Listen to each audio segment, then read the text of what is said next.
Touré. Il s'agit en effet d'un troupeau de moutons intellectuels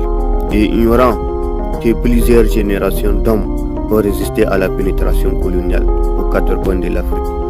et que l'Éthiopie est un État qui n'a jamais été colonisé, et que l'Afrique résistera aux moutons attardés du Tchad, aux moutons naïfs du Niger, aux moutons économistes de la Côte d'Ivoire et de tous les moutons sponsorisés et parrainés par l'Europe,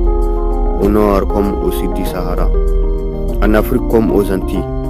au XXIe siècle comme dans tous les siècles à venir, car l'Afrique n'a jamais baissé les bras face aux moutons miniers du Niger, ni face aux moutons militaires tchadiens, ni face aux moutons Mobutu, et ni avec les moutons Omar Bongo. Et au-delà du fardeau de la colonisation, au-delà du poids du néocolonialisme, au-delà de la politique suicidaire du mouton de la maison, même si c'est un mouton séduit et abusé par la sorcière sanguinaire qui constitue la communauté internationale. Je suis un enfant du Sahel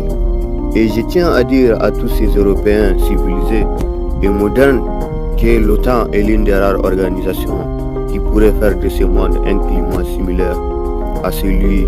du Japon juste après la Seconde Guerre mondiale. Après tout, l'Européen civilisé a fini par oublier l'histoire du colonisateur épaulé par la mission humanitaire, même s'il a fini par oublier la tyrannie qu'a subi le monde durant la Première et la Seconde Guerre mondiale. Et même si l'Européen est civilisé a fini par oublier ces zéros oubliés et sacrifiés dans les camps de Tchoré par un pays dit des droits de l'homme. Même si l'Européen est civilisé a fini par oublier que les services athées que son gouvernement lui servent sur un plateau d'argent et les fruits d'une fouille approfondie dans tous les recoins de l'Afrique, au détriment de l'Afrique et de ses enfants. Et même si l'Européen est civilisé a fini par oublier la force de l'Afrique qui est sortie du néant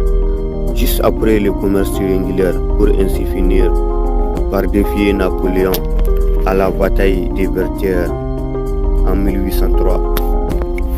Et au-delà du fardeau du néocolonialisme, au-delà de la politique du mouton suicidaire de la maison,